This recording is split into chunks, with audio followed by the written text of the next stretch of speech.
When I returned from my business trip, I discovered my daughter-in-law had remodeled my entire house. "My parents will live here with you now," Victoria announced, with that sweet smile that never reached her eyes. Easier to have all the dead weight under one roof. 1 hour later, she was panicking.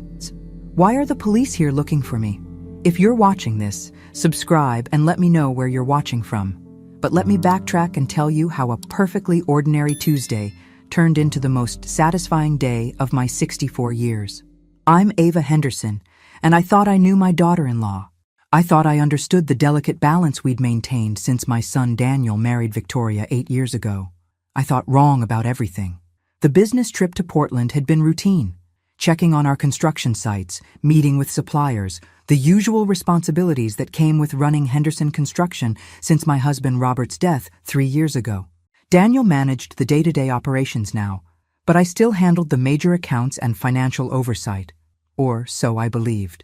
The flight home was delayed, which meant I arrived at my house, the house Robert and I had built 30 years ago, at nearly 10 o'clock on a Tuesday night. The porch light was off, which was odd. Victoria always left it on when I traveled. I fumbled with my keys in the darkness, and when I finally got the door open, I stood there staring. My living room had been completely transformed. The warm burgundy walls Robert had painted by hand were now stark white. My grandmother's antique furniture had vanished, replaced by sleek modern pieces that looked like they belonged in a doctor's waiting room. "Surprise!" Victoria appeared at the top of the stairs, her blonde hair perfectly styled despite the late hour. "I hope you don't mind, but I took the liberty of updating a few things while you were away." I set my suitcase down slowly, trying to process what I was seeing. "Where is my furniture, Victoria?" "Oh, that old stuff? I donated it. Such a relief to get rid of all those dusty antiques." She descended the stairs with theatrical grace, clearly pleased with herself. "The house feels so much more contemporary now, don't you think?" My grandmother's rocking chair. Robert's favorite reading chair. The coffee table where we'd played countless games with the children. All gone. "You had no right." "Actually, I did." Victoria's smile sharpened. "Daniel signed the paperwork months ago. As his wife, I have legal authority to make household decisions. Besides, you'll need to get used to sharing the space." That's when she dropped the bomb about her parents moving in. Her parents, who had never worked a day in their lives and lived off government assistance and Victoria's increasingly expensive gifts. I wanted to scream. I wanted to demand explanations. But something in Victoria's expression warned me to tread carefully. This wasn't spontaneous redecorating. This was calculated, planned, deliberate. "Where exactly do you propose everyone will sleep?" I asked, my voice surprisingly steady. "Well, naturally you'll move to the guest room. Mother and Daddy will take the master suite. They need the space for all their medical equipment." Victoria examined her manicured nails. "Don't worry, I've already moved your things. The guest room, in my own house. The house my husband built with his own hands." But I didn't argue. Not yet. Because 3 weeks earlier, I had discovered something about Victoria that changed everything. Something that made this little power play seem almost quaint by comparison.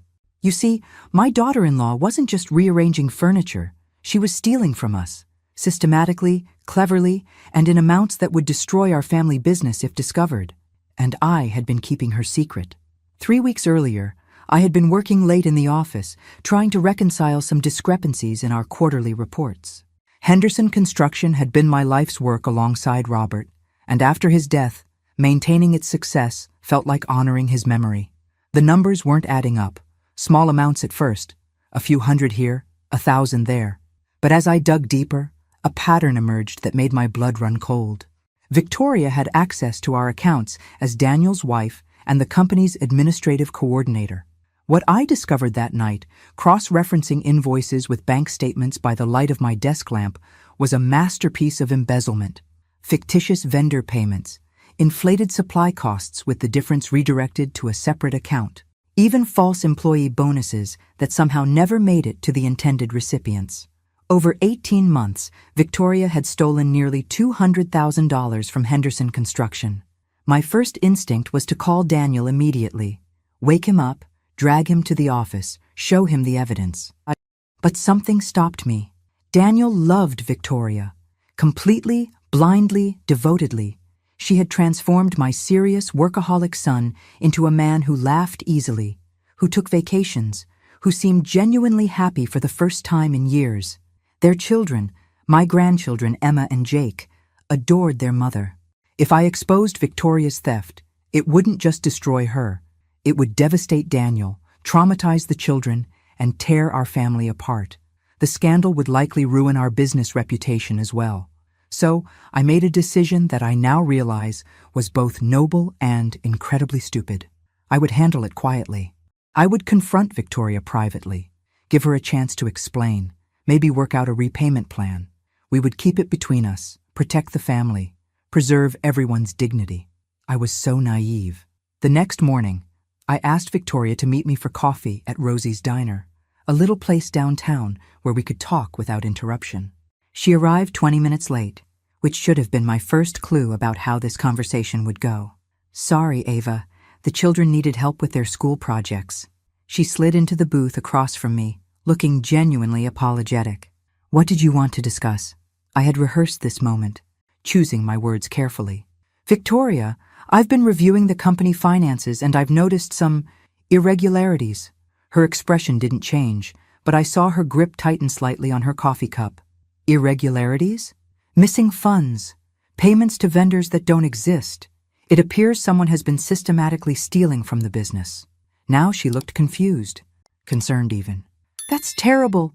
Do you think it's someone at the bank? Or maybe one of the office staff? The performance was flawless. If I hadn't seen the evidence with my own eyes, I might have believed her. Victoria, I know it's you. The mask slipped for just a moment.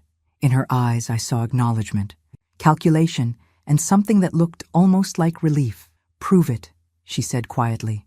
That's when I realized I had made a fundamental error.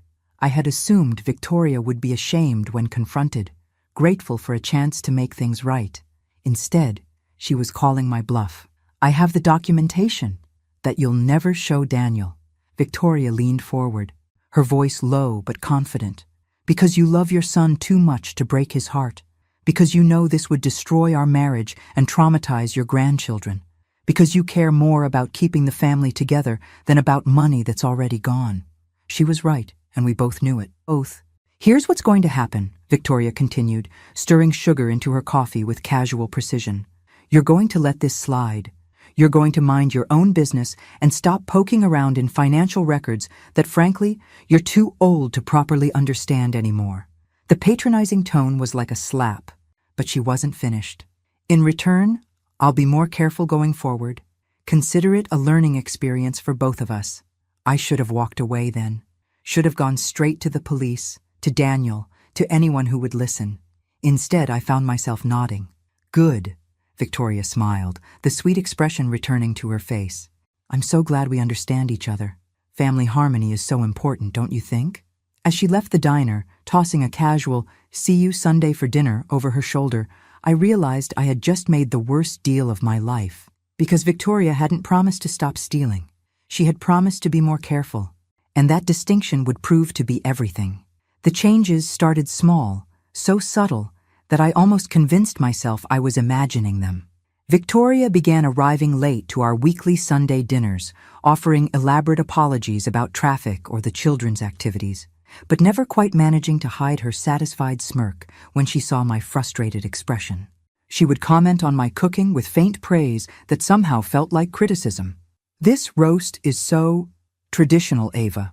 I keep telling Daniel we should try more modern cuisine, but you know how he loves his comfort food. She started rearranging my kitchen every time she visited, claiming she was just trying to help when I couldn't find my own utensils. My favorite coffee mugs mysteriously disappeared, replaced by delicate china cups that felt foreign in my hands. I thought we'd upgrade your kitchenware, she explained when I asked about my missing mugs. These are so much more elegant for when you have company. The company, it turned out, was increasingly Victoria's friends and her parents, who had begun making regular appearances at my house for dinner parties I hadn't agreed to host. You don't mind, do you, Ava? It's just that our place is so small, and you have all this room. Victoria would appear at my door with a carload of guests, expecting me to provide food and entertainment. I told everyone about your famous lasagna. I minded terribly. but Daniel seemed so pleased that Victoria was making an effort to include me in their social circle. How could I explain that every gathering felt like an invasion, that I was becoming a stranger in my own home? The worst part was how Victoria managed to position herself as the generous daughter-in-law, going out of her way to spend time with poor, lonely Ava. She would loudly praise my contributions to the evening. "Ava made this dessert all by herself, isn't she wonderful?" in a tone that made me feel like an elderly relative being humored rather than the homeowner hosting the party. But it was the incident with Emma's birthday party that showed me how completely Victoria had turned the tables. Emma was turning 10, and I had been planning her party for weeks. My granddaughter and I had chosen a fairy tale theme together, and I had spent days crafting handmade decorations and baking a 3-layer princess cake. The morning of the party, Victoria arrived early with her mother, Karen, and a carload of store-bought decorations. "Change of plans," Victoria announced, not even greeting me. We decided to go with a more modern theme, pink and gold, very Instagram-worthy.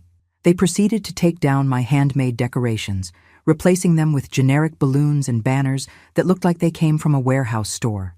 When I protested, Victoria's voice turned sharp. "Ava, I appreciate your efforts, but Emma is my daughter. I think I know what she prefers."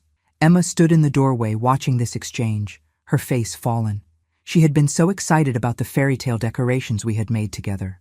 "But Grandma and I worked really hard on the fairies," Emma said in a small voice.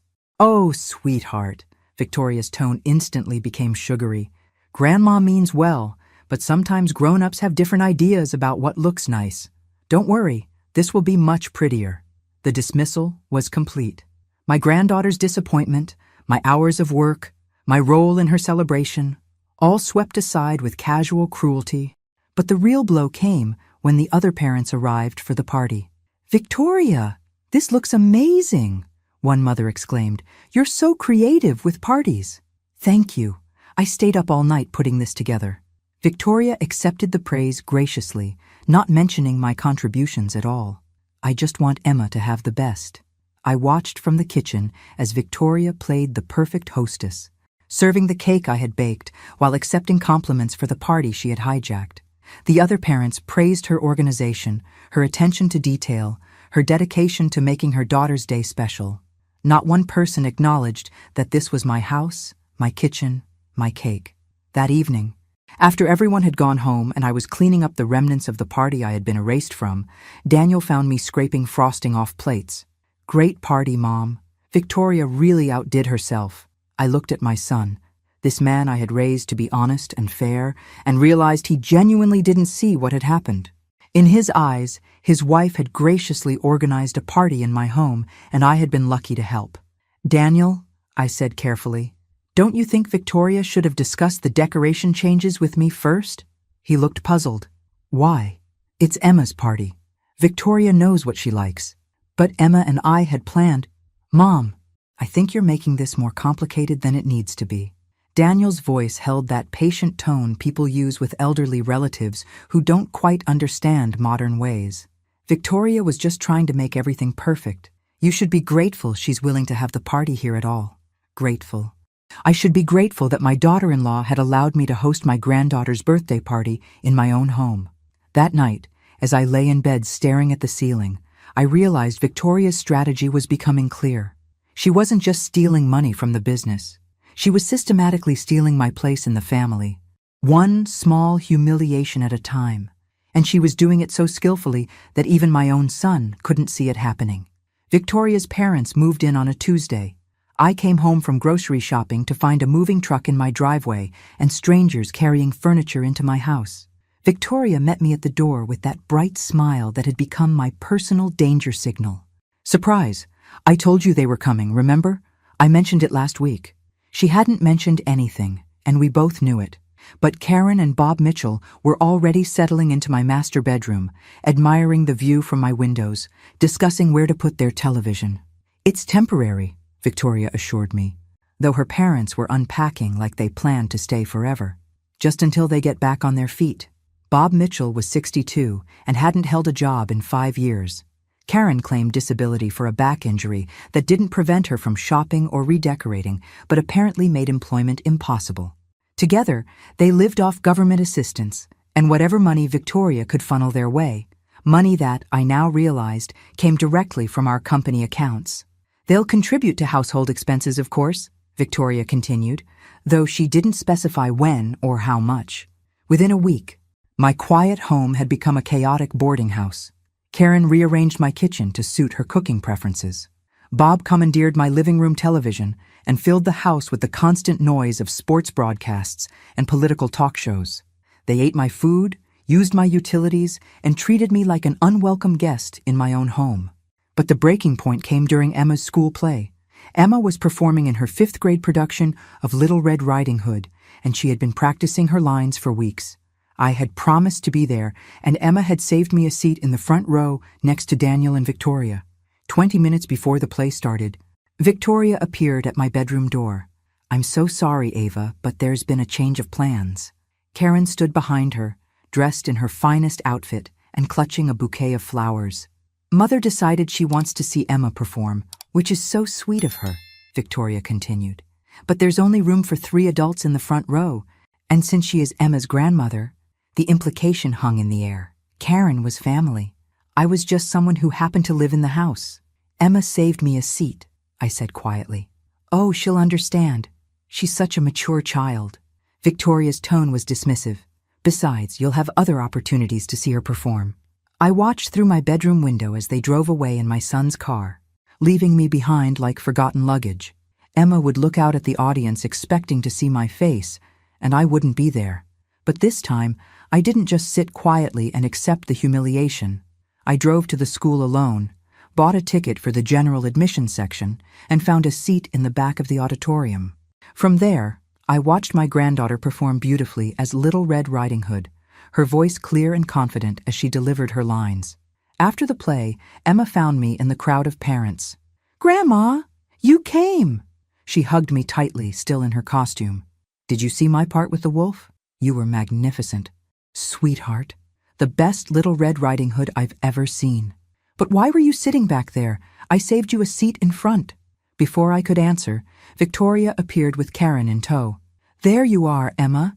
Come take pictures with Grandmother Karen." Victoria's voice was sharp.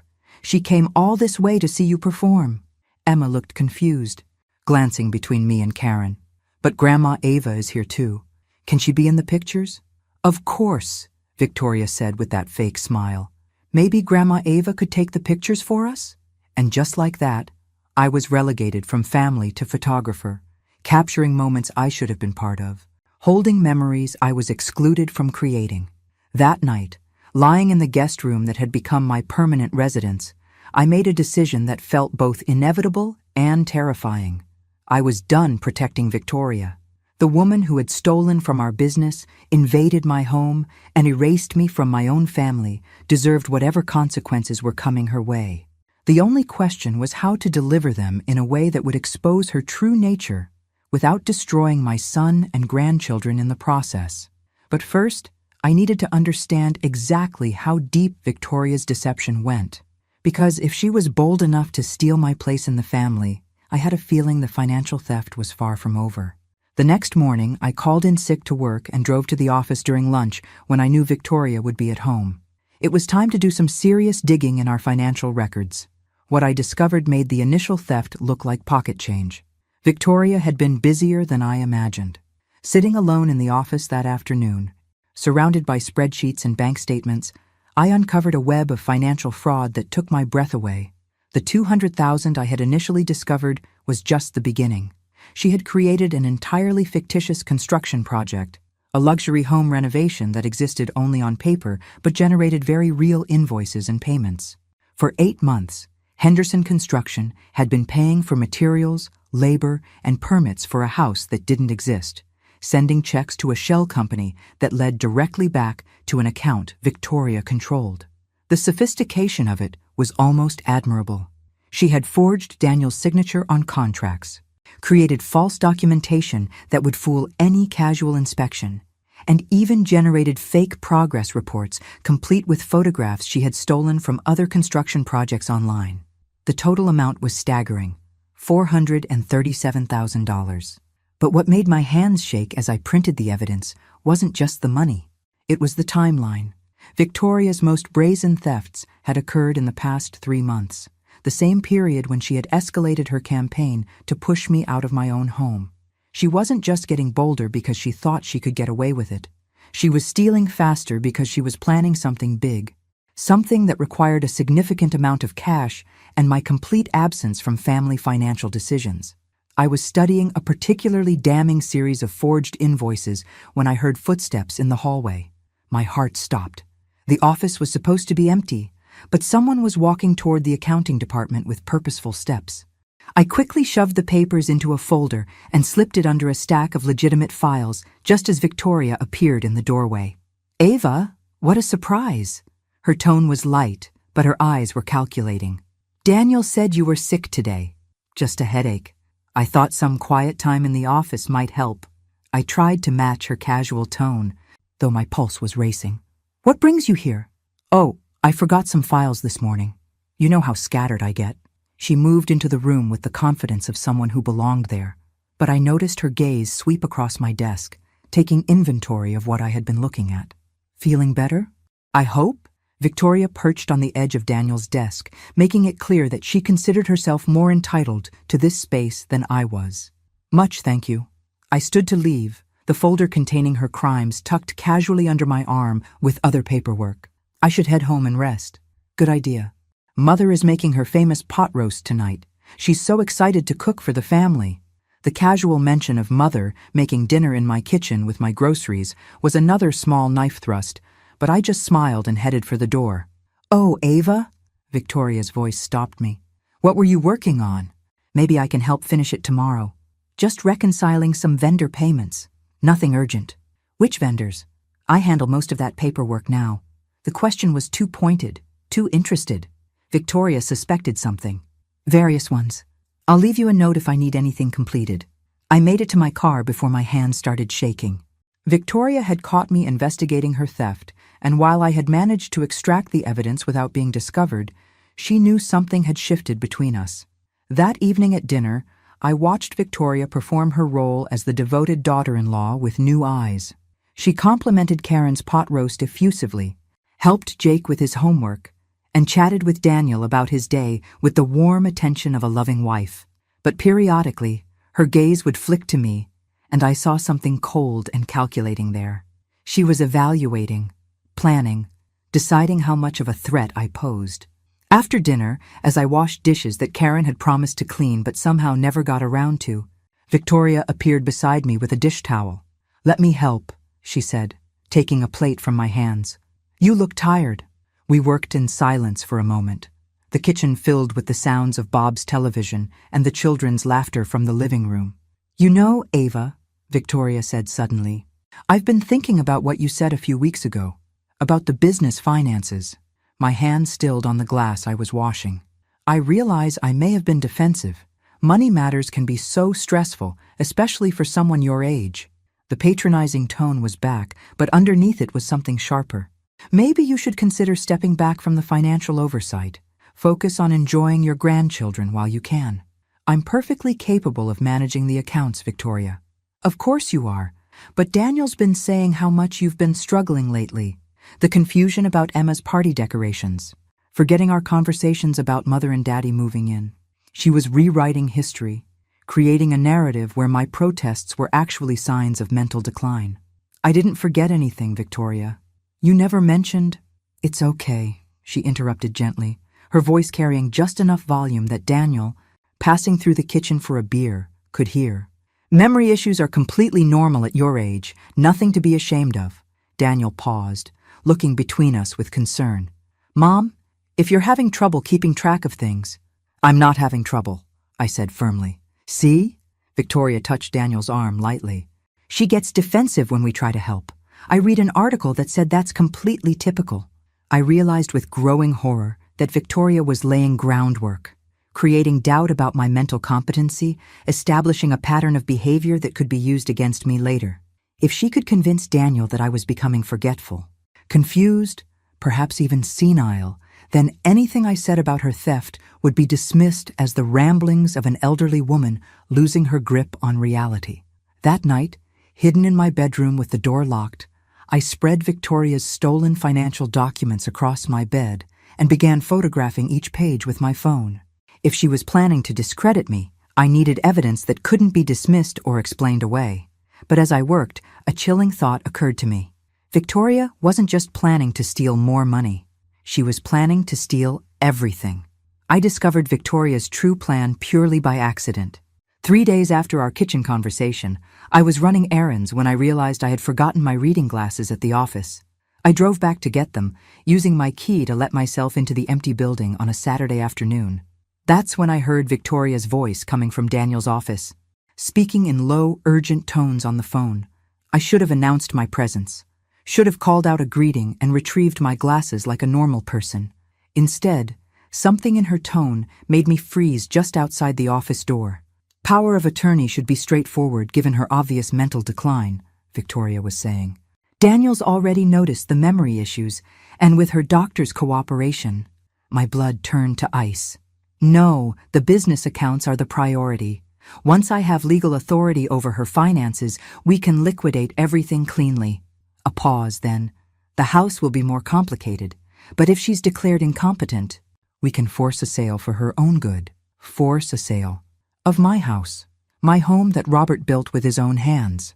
Trust me, it's all perfectly legal. Happens to elderly people all the time when families have to make difficult decisions for their own protection. I pressed myself against the wall, my heart pounding so loudly I was afraid she would hear it. By Christmas, everything will be resolved. Mother and Daddy can move into a place of their own. Daniel will have full control of the construction business, and Ava will be safely settled in assisted living where she belongs. Assisted living. Victoria was planning to have me declared incompetent and locked away in a nursing home while she stole my life's work and sold my home. The beauty of it is that Daniel thinks it's all his idea. He's genuinely concerned about his mother's welfare. Victoria's laugh was soft and cruel. He has no idea that every confused episode has been carefully orchestrated. I thought about the missing coffee mugs, the rearranged kitchen, the constant gaslighting about conversations that never happened. Victoria had been systematically making me question my own memory while building a case for my incompetency. I need another month, maybe 2, to establish the pattern completely. Then we'll have that conversation with her doctor about the stress of managing finances at her age. Another pause. Doctor? Harrison is very sympathetic to family concerns about elderly patients. Dr. Harrison. My own physician, who had treated me for 30 years and knew my complete medical history, was apparently part of this scheme. Don't worry about the money trail. By the time anyone thinks to look closely, I'll have legitimate power of attorney and full legal authority to handle all financial transfers. Victoria's voice was confident, satisfied. It's not theft when you have proper documentation. I heard her moving around the office, gathering papers, preparing to leave. Panic flooded through me as I realized I was trapped in the hallway with no way to escape without being seen. I need to go. Daniel's expecting me home soon, and I can't keep being late without raising suspicions. Victoria's voice was getting closer to the door. Just have everything ready on your end. This is our chance to set ourselves up for life. I slipped into the supply closet just as Victoria emerged from Daniel's office. Through the crack in the door, I watched her lock up and walk toward the exit, humming softly to herself like someone without a care in the world. After her footsteps faded and I heard the building's main door close, I sat in that dark closet for 10 full minutes, trying to process what I had just learned. Victoria wasn't just stealing money from the business. She was orchestrating the complete destruction of my life, with my own son's unwitting cooperation and my doctor's professional assistance.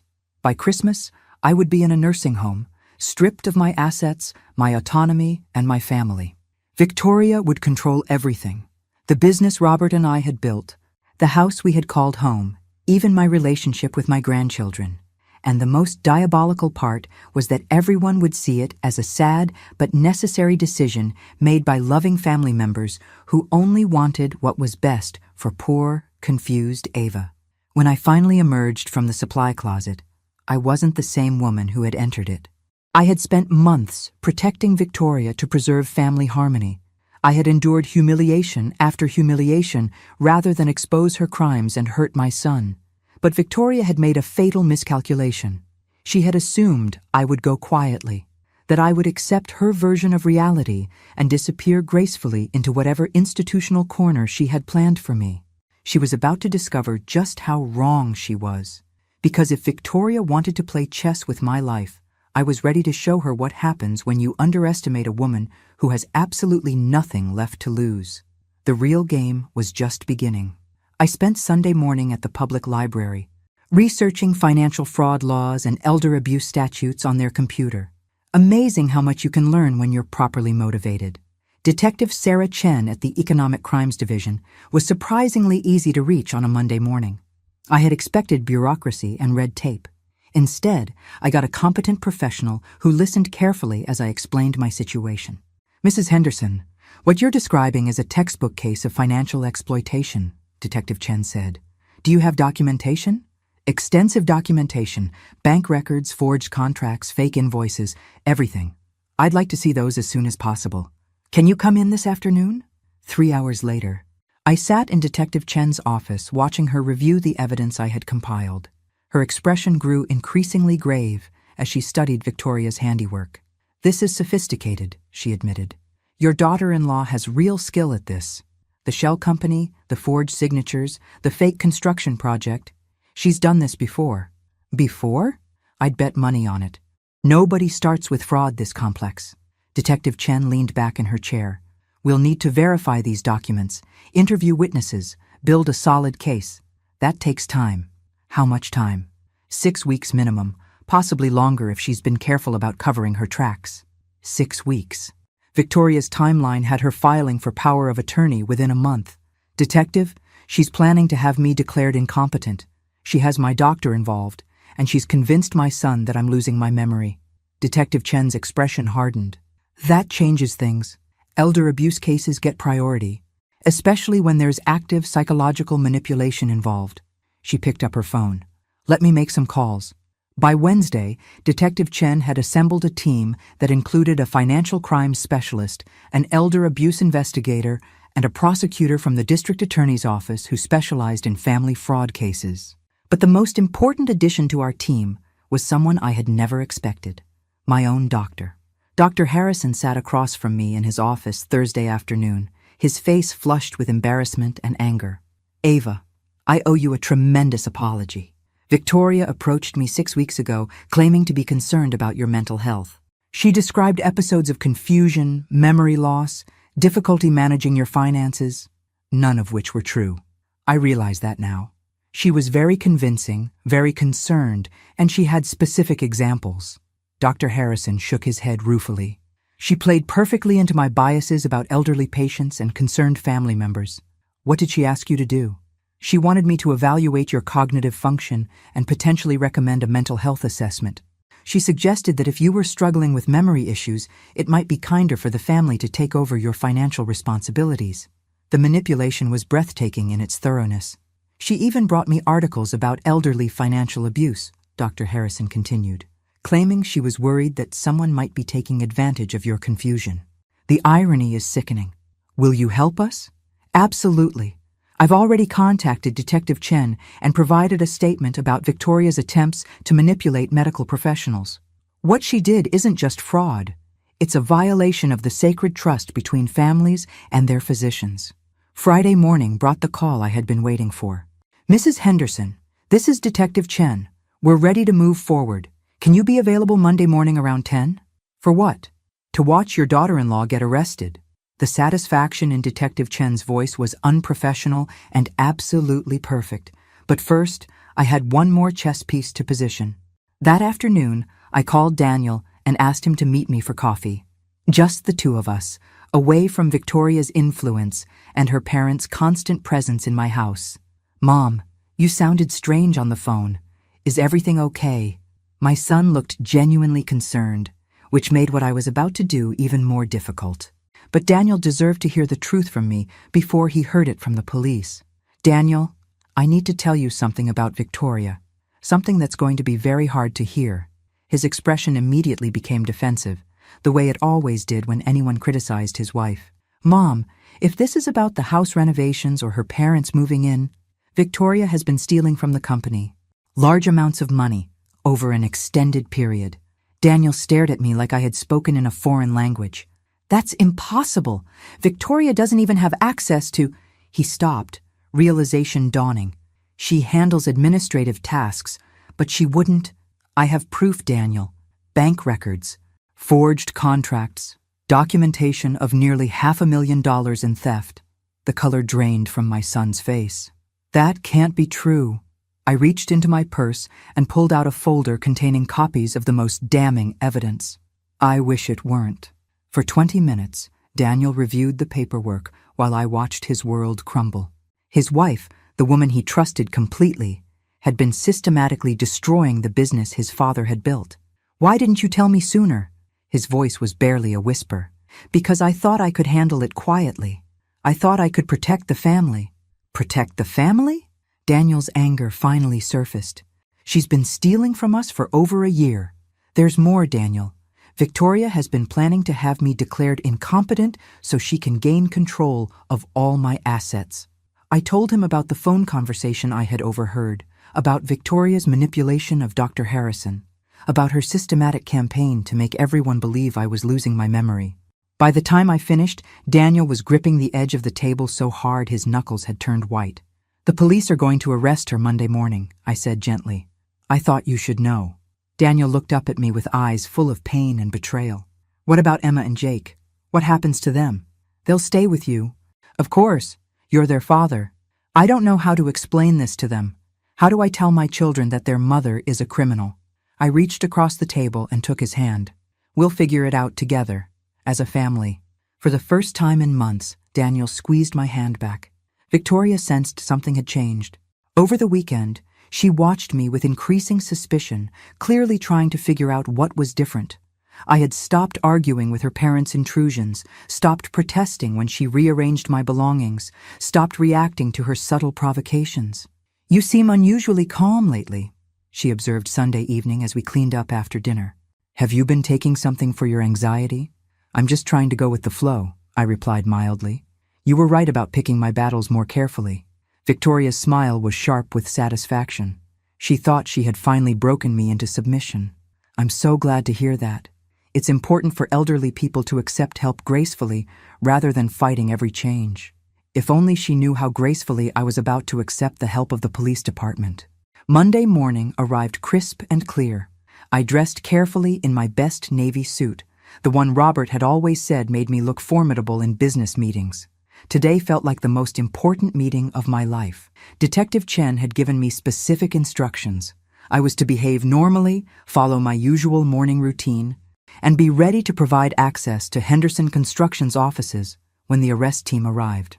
I was sitting at my kitchen table, pretending to read the newspaper while actually listening for the sound of cars in my driveway, when Victoria appeared in her silk robe. "You're up early," she said, moving toward the coffee maker with casual grace. "Couldn't sleep. Thought I'd get an early start at the office." Victoria poured herself coffee and leaned against the counter, studying my face. "You know, Ava, I've been thinking about our conversation last week, about you stepping back from the financial responsibilities." "Oh?" Daniel agrees that it might be best for everyone. "Less stress for you, more time to focus on the grandchildren." Victoria's voice was honey-sweet, but her eyes were calculating. We could start the transition this week. The transition to Victoria having complete control over the business accounts, she meant. "That's very thoughtful, dear." Victoria blinked, clearly surprised by my easy agreement. She had been prepared for an argument, not cooperation. "So you're open to the idea? At my age, I should be enjoying retirement, not worrying about quarterly reports." I folded the newspaper with deliberate care. "When did you have in mind?" "Well, if you're sure, we could meet with the accountant tomorrow and begin transferring signatory authority." Tomorrow. Victoria was moving faster than Detective Chen had anticipated. "That sounds perfect," I said, standing and reaching for my purse. "I should head to the office now." "Actually, Ava, why don't you take the day off? I can handle whatever needs to be done." Victoria stepping in to manage the office on the day she expected to gain control of our accounts. How convenient. "If you insist," I said agreeably. "I'll just run some errands then." I was backing out of the driveway when I saw the unmarked police cars turning onto my street. Perfect timing. I drove to the grocery store and spent 45 minutes shopping for items I didn't need, giving Detective Chen and her team time to work. When my phone finally rang, I was examining tomatoes with the focus of a produce expert. "Mrs. Henderson? This is Detective Chen. We have Mrs. Victoria Henderson in custody." 3 simple words that represented justice, vindication, and the end of months of psychological warfare. How did she react? About as you'd expect. She's demanding a lawyer and insisting this is all a misunderstanding caused by your mental confusion. Of course she was. Her parents, also in custody. Turns out Mr. and Mrs. Mitchell have outstanding warrants in 2 other states for similar fraud schemes. Your daughter-in-law learned from the best. I felt a wild urge to laugh. Victoria's parents weren't innocent victims of their daughter's generosity. They were career criminals who had trained her in the family business. What happens now? Arraignment this afternoon. With the amount of money involved and the elder abuse charges, I doubt she'll be granted bail. Detective Chen paused. "Mrs. Henderson, you should know that when we searched her belongings, we found documents indicating she was planning to file guardianship papers this week. This week. If I had waited any longer, Victoria would have succeeded in having me declared incompetent and stripped of my legal rights. Thank you, Detective, for everything. Just doing my job. Though I have to say, it's nice when the good guys win." I drove home to find my house transformed once again, but this time in a way that filled me with profound relief. Police vehicles were gone, but Daniel's truck sat in the driveway. Through the windows, I could see him moving around inside, probably trying to restore some order after the chaos of the arrests. When I walked through my front door, I found my son sitting at my kitchen table with his head in his hands. "Daniel!" He looked up at me with red-rimmed eyes. "I called in sick. I couldn't face the office today." His voice was hollow. "The kids are at school. I didn't know what to tell them." I sat down beside him and waited. "She's been lying to me for years, hasn't she?" Daniel asked quietly. "Not just about the money. Not about everything." "I think so, yes. How did I not see it? How did I let her turn me against my own mother?" The pain in his voice broke my heart. "She's very skilled at manipulation, Daniel. She fooled a lot of people. But I should have seen it. I should have protected you instead of—" He trailed off, unable to finish the sentence. "Instead of what? Instead of thinking you were becoming a bitter old woman who couldn't accept that things change." Daniel's shame was palpable. "She made me believe that your objections were just you being difficult, that your memory problems were making you paranoid. You were being a good husband, trying to support your wife. I was being a terrible son." We sat in silence for a moment, processing the magnitude of Victoria's deception and its impact on our family. "What happens to Emma and Jake?" Daniel asked finally. "That depends on what you want to happen. I want to raise them myself, here, with you, if you'll have us." The simple request brought tears to my eyes. My house, which had felt like a prison under Victoria's regime, would become a real home again. "Of course I'll have you. This is your house too." Daniel managed a weak smile. "I think we need to have a long conversation about a lot of things." "We have time," I assured him. "We have all the time in the world." The house felt different without Victoria's presence, like a held breath finally released. Daniel and I spent Tuesday afternoon removing all traces of her parents' occupation of my bedroom. We donated their abandoned belongings to charity and thoroughly cleaned every surface they had touched. By evening, my master suite was mine again. "I forgot how peaceful this room could be," I said, standing at the windows that overlooked Robert's garden. "I'm sorry we let them take it from you," Daniel said quietly. "I'm sorry I let them take anything from you." The children's return from school was the conversation I had been dreading most. Emma and Jake bounded through the front door with their usual after-school energy, calling for their mother. When they found only Daniel and me waiting in the living room, their faces showed immediate confusion. "Where's Mom?" Emma asked, dropping her backpack by the door. Daniel had rehearsed this moment, but I could see the words still weren't easy. "Mom won't be coming home for a while," he said gently, pulling both children close to him on the couch. "She made some mistakes with money that weren't legal, and she has to answer for those mistakes." "What kind of mistakes?" Jake asked with the direct curiosity of a 7-year-old. "She took money that didn't belong to her." Emma, at 10, understood the implications more quickly. "She stole money?" "Yes." "From who?" Daniel glanced at me, and I nodded encouragingly. The children deserved honesty, even if it was painful. From our family business. From Grandma. Emma's face went through a series of expressions. Confusion, disbelief, anger, and finally a kind of resigned sadness that was heartbreaking to witness in a child. Is that why she was always mean to Grandma? Mean. Such a simple word that captured so much truth. Your mother wasn't mean, Daniel said carefully, but she was doing things that hurt Grandma, and that wasn't okay. Where is she now? Jake asked. In jail. The stark honesty of it hung in the air. Emma began crying quietly, not the dramatic sobs of a child, but the restrained tears of someone trying to be brave. Hey, I said, moving to sit beside her on the couch. This isn't your fault.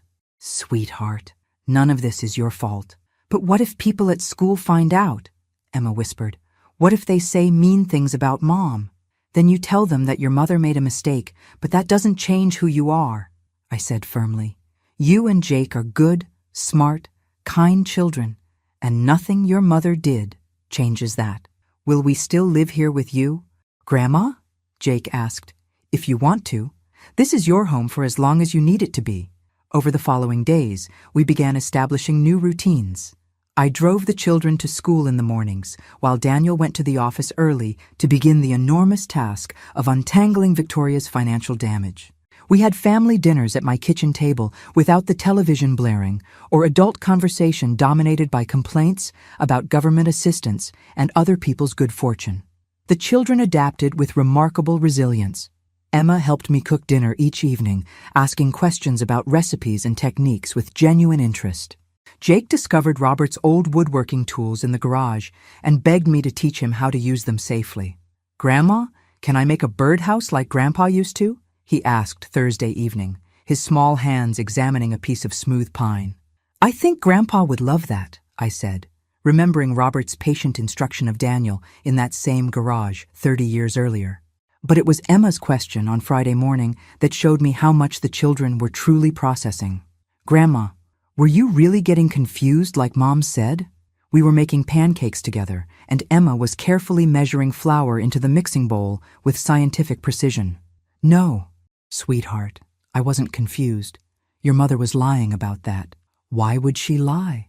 Because she wanted people to think I couldn't take care of myself anymore. That way, she could make decisions about my money and my house without anyone questioning her. Emma considered this while cracking eggs with unusual care. That's really mean. Yes, it was. I'm sorry she was mean to you. The simple apology from my granddaughter hit me harder than months of Victoria's psychological warfare. Children have a clarity about right and wrong that adults often lose in the complexity of relationships and social expectations. Thank you, Emma. That means a lot to me. Are you glad she's gone? I thought carefully about my answer. Emma loved her mother despite everything, and I didn't want to damage that relationship any more than Victoria's actions already had. I'm glad the lying and the meanness have stopped, I said finally. I'm glad our family can be honest with each other again.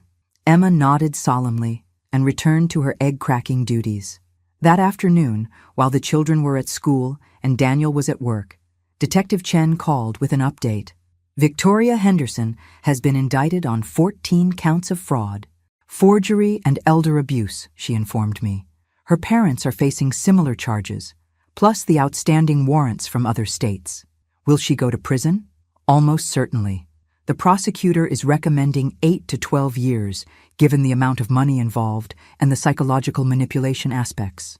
8 to 12 years. Emma would be in college by the time her mother was released. Jake would be graduating high school. How do you feel about that? Detective Chen asked. Relieved, I said honestly, and sad for my grandchildren. That's a normal response. You can feel justice has been served while still grieving what this means for your family. That evening, Daniel came home from work looking more hopeful than he had in days. I met with the insurance company and the bank today, he announced over dinner. We can recover about 60% of what Victoria stole. It's not everything, but it's enough to keep the business stable. What about the house? Emma asked. Victoria said you might have to sell Grandma's house. Daniel looked at me with a question in his eyes. This house isn't going anywhere, I said firmly. This is our family home, and it's staying in the family where it belongs. Relief flooded Emma's face, and Jake actually cheered. Besides, I added with a smile that felt genuinely happy for the first time in months, somebody needs to teach Jake how to build that birdhouse properly. 2 weeks after Victoria's arrest, I received a call that changed everything I thought I understood about my daughter-in-law's motivations. Mrs. Henderson, this is Agent Patricia Morrison with the FBI Financial Crimes Unit. I need to speak with you about Victoria Henderson's case. FBI. This had escalated far beyond local fraud charges. Agent Morrison met me at a coffee shop downtown, far from Henderson Construction's offices and prying ears. She was a compact woman in her 40s with shrewd eyes and a direct manner that reminded me of Detective Chen. Mrs. Henderson, Victoria's case isn't isolated. She's part of a much larger criminal network that targets elderly business owners across the country. The words sent a chill through me. A network? Organized financial exploitation schemes. Young women marry into established families, gain access to business assets, and systematically drain them over several years. Agent Morrison opened a tablet and showed me photographs. Victoria isn't even her real name. The woman in the FBI photos looked like my daughter-in-law, but younger, with different colored hair and a different last name. Sarah Michelle Collins. She's been doing this for 12 years, Agent Morrison continued. 3 previous marriages, all to men whose families owned successful businesses. In each case, she manipulated the family dynamics, isolated the business owners from their children, and stole hundreds of thousands of dollars before disappearing. But she didn't disappear this time. No, she made a crucial error with your family. Agent Morrison pulled up another document on her tablet, a detailed psychological profile that made my skin crawl. Victoria's previous targets were all widowed men with grown children who lived far away. She would marry the target, gradually gain control of his assets, then either wait for him to die naturally or arrange accidents. Arrange accidents? Her second husband died in a suspicious car crash 6 months after signing over power of attorney. Her third husband suffered a fatal fall down the stairs of his own home. Agent Morrison's expression was grim. Both deaths were investigated, but there wasn't enough evidence to prove foul play. The implication hit me like a physical blow. She was planning to kill me. We believe so, yes. The assisted living facility story was probably just a backup plan. Once she had power of attorney, you would have become a liability. I thought about Victoria's careful escalation of her campaign against me, her systematic destruction of my credibility, her timeline of gaining legal control over my assets by Christmas. Why didn't she just continue with her usual pattern? Why target our family when Daniel has children? Because Henderson Construction is worth significantly more than her previous targets. We estimate your family's total assets at nearly $2 million. Agent Morrison closed the tablet. Victoria got greedy. She broke her own pattern because the payoff was too big to resist. What happens now? Victoria's facing federal charges in addition to the state charges. Interstate fraud, racketeering, conspiracy. She's looking at 25 years to life without the possibility of parole. 25 years to life. Victoria would likely die in prison. There's something else, Mrs. Henderson. We need your help. Agent Morrison explained that Victoria was the key to unraveling the entire criminal network. Other families had lost everything to similar schemes, and some had never discovered they were victims of organized crime rather than simple family greed. We'd like you to testify before a grand jury about Victoria's methods. Your case is the most thoroughly documented example we have of how these schemes operate. Of course, that evening, I called Daniel to explain what I had learned. The silence on the other end of the phone lasted so long, I thought the call had been dropped. Dad? Emma's voice came through the phone. Daniel, are you there? I'm here. His voice sounded hollow. I married a serial killer, Mom. You married a woman who lied about everything, including who she was. You couldn't have known. I brought her into our home. I led her around my children. I chose her over my own mother when she was planning to murder you. The pain in his voice was unbearable. Daniel, listen to me. Victoria fooled federal investigators for 12 years. She fooled 3 other families completely. She fooled police departments and coroners and insurance companies. I took a deep breath. You were a victim too. But Emma and Jake are safe. They're loved. They're going to grow up knowing their real family cares about them more than money or appearances or anything else in the world. When Daniel came home that night, he was carrying a bottle of Robert's favorite whiskey and wearing the expression of a man who had aged several years in one day. "How do I explain this to them?" he asked, settling into Robert's old chair in the living room. "How do I tell my children that their mother is a professional criminal who might have killed their grandmother?" "You don't." "Not yet. Maybe not ever." I poured us each a small glass of whiskey. "They know their mother did something wrong with money. That's enough for now. They're going to have questions as they get older, and we'll answer them honestly, age-appropriately, when the time comes." I raised my glass. "To Robert. He would be proud of how we handled this." Daniel managed a weak smile. "He always said you were tougher than you looked." He had no idea. We drank in companionable silence, listening to the sound of Emma and Jake giggling in their bedrooms as they got ready for bed. Normal sounds. Family sounds. Safe sounds. "Mom," Daniel said quietly. "Yes? I'm sorry I didn't trust you. I'm sorry I chose her lies over your truth. You don't need to apologize anymore, son. We're family. We protect each other. That's what matters now." But even as I spoke the words, I was thinking about Agent Morrison's revelation. Victoria's careful timeline, her systematic approach to isolating me, her plan to gain power of attorney by Christmas. If I hadn't discovered her theft when I did, if I hadn't found the courage to investigate further, if I had accepted her gaslighting about my mental condition, I would be dead by spring. Victoria hadn't just been planning to steal my assets. She had been planning to murder me and make it look like natural causes or an accident. The woman my son had loved, who had lived in my house and eaten at my table and helped my grandchildren with their homework, was a predator who had been calculating the best moment to end my life. That night, lying in my own bed in my own room, I felt something I hadn't experienced during this entire ordeal. Genuine fear. Not fear of Victoria, she would never hurt anyone again, but fear of how close she had come to succeeding. How many other families were out there right now, unaware that their loved one's new spouse was actually a professional killer sizing them up for murder? The grand jury testimony took place on a cold morning in November, exactly 1 month after Victoria's arrest. I wore my navy suit again, my armor for important occasions, and carried a folder containing every document, photograph, and piece of evidence I had compiled during Victoria's campaign against me. Agent Morrison introduced me to the prosecutor, a sharp-eyed woman named Janet Walsh who specialized in organized crime cases. "Mrs. Henderson, your testimony is crucial to this case," Janet explained. "Victoria Henderson represents the most sophisticated financial predator we've encountered. Your detailed documentation of her methods will help us protect other families and put away her entire network." The grand jury room was more intimidating than I had expected.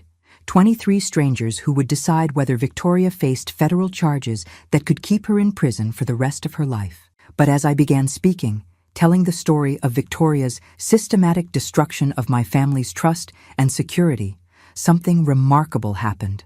My voice grew stronger, my resolve clearer. I wasn't just testifying about financial fraud.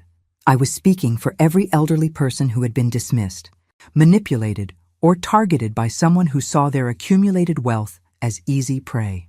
"Victoria Henderson didn't just steal money," I said, looking directly at the jury foreman. "She stole my identity within my own family. She convinced my son that I was becoming mentally incompetent while secretly planning to murder me once she gained control of my assets." The room was completely silent. She turned my own home into a prison where I was treated as an unwelcome guest. She erased me from family photographs and celebrations. She systematically destroyed my relationship with my son while positioning herself as the devoted daughter-in-law who was generously caring for a difficult elderly relative. I pulled out the folder of evidence. Bank records, forged contracts, photographs of my redecorated house, recordings of conversations with Dr. Harrison and Detective Chen. But Victoria made one crucial mistake. She underestimated the woman she was trying to destroy. 2 hours later, I emerged from the federal building feeling lighter than I had in months. Agent Morrison walked beside me to the parking garage. "The grand jury will almost certainly return an indictment," she said. "Your testimony was exactly what we needed. What happens to her previous victims? That's the best part. Based on your evidence and Victoria's methods, we're reopening investigations into all the suspicious deaths connected to her previous marriages. If we can prove she murdered those men, Their families may finally get justice. Justice. Such a simple word that represented so much healing. 3 months later, I stood in my kitchen preparing Easter dinner for my family. The real family that had emerged from the wreckage of Victoria's deception. Daniel was teaching Jake how to carve the ham, patiently guiding small hands with the sharp knife while explaining the importance of cutting against the grain. Emma was setting the table with my grandmother's china, the pieces Victoria had tried to replace with sterile modern plates. "Grandma, how many people are coming?" Emma asked, carefully arranging the silverware. "Just us," I said, watching her face light up with satisfaction. "Good. I like it better when it's just family." Family. Not the performance of family obligations or the manipulation of family guilt, but the genuine connection between people who chose to love and protect each other. Daniel appeared at my elbow with a glass of wine. "The ham's ready. Jake did an excellent job with the carving. He had a good teacher. I learned from the best." Daniel's smile was warm and genuine, free from the tension that had shadowed his face during his marriage to Victoria. "Mom, I have something to tell you." I set down my serving spoon, immediately alert to his serious tone. The insurance settlement came through. Full recovery of the stolen funds, plus damages for the emotional distress Victoria caused. Daniel reached into his pocket and pulled out an envelope. "This is your share. Daniel, the money belongs to the business. The business belongs to both of us. And after what you went through to save it, you've earned every penny." He pressed the envelope into my hands. "Besides, I have plans that require your financial independence." "Plans?" "I want to expand Henderson Construction, open a second location, maybe specialize in custom homes for retirees." Daniel's enthusiasm was infectious. "But I need a business partner I can trust completely. Someone with experience, wisdom, and a proven ability to spot trouble before it destroys everything we've worked for. A business partnership, equal footing, mutual respect, shared decision-making." "Are you offering me a job, son?" "I'm offering you exactly what Dad would want. A chance to build something lasting together." That evening, after the dishes were cleaned and the children were in bed, Daniel and I sat on the back porch watching the sunset paint Robert's garden in shades of gold and amber. "Do you think about her?" Daniel asked quietly. "Victoria, sometimes? Do you hate her?" I considered the question seriously. Hate was such a strong emotion, and it required so much energy to maintain. "I hate what she did to our family. I hate that she hurt you and the children. I hate that she saw me as disposable." I sipped my wine thoughtfully. "But hating Victoria herself? That would give her more power over me than she deserves. I think I still love her, and I hate that about myself." "Daniel, you loved the woman you thought she was. That woman never actually existed, but your love was real. How do I explain that to Emma and Jake when they're older?" "You tell them the truth, that sometimes people pretend to be something they're not, and that it's not your fault for believing them. You tell them that real love is honest, protective, and kind, and that they deserve nothing less." 6 months later, Victoria Henderson, whose real name we learned was Sarah Michelle Collins, was sentenced to life in prison without the possibility of parole for racketeering, murder, and organized criminal enterprise. I didn't attend the sentencing. I was too busy helping Emma plant flowers in Robert's garden and teaching Jake how to build a proper birdhouse with dovetail joints that would last for decades. The house that Victoria had tried to steal became fuller and happier than it had been since Robert's death. Daniel and the children moved in permanently, not as refugees from Victoria's destruction, but as a choice to build something better together. Henderson Construction expanded exactly as Daniel had envisioned, with Ava Henderson listed as senior partner on all the business documents. I was no longer the elderly mother being humored with token responsibilities, but a full business partner whose experience and instincts were valued and respected. On quiet evenings, when the children were doing homework and Daniel was reviewing construction plans, I would sometimes think about how close Victoria had come to succeeding, how easily her manipulation could have worked if I hadn't discovered that first discrepancy in our accounts. But mostly, I thought about second chances and the unexpected gifts that can emerge from surviving someone's attempt to destroy your life. I was 64 years old, and I was finally living the life I wanted rather than the life someone else had planned for me. It was enough. It was more than enough. Or, it was perfect. When I returned from my business trip, I discovered my daughter-in-law had remodeled my entire house. 1 hour later, she was panicking because the police were there looking for her. But that's not really where this story ends. It ends with the knowledge that sometimes the people who try to break us actually reveal just how strong we really are. And sometimes, just sometimes, the good guys really do win. Thanks for listening. Don't forget to subscribe and feel free to share your story in the comments. Your voice matters.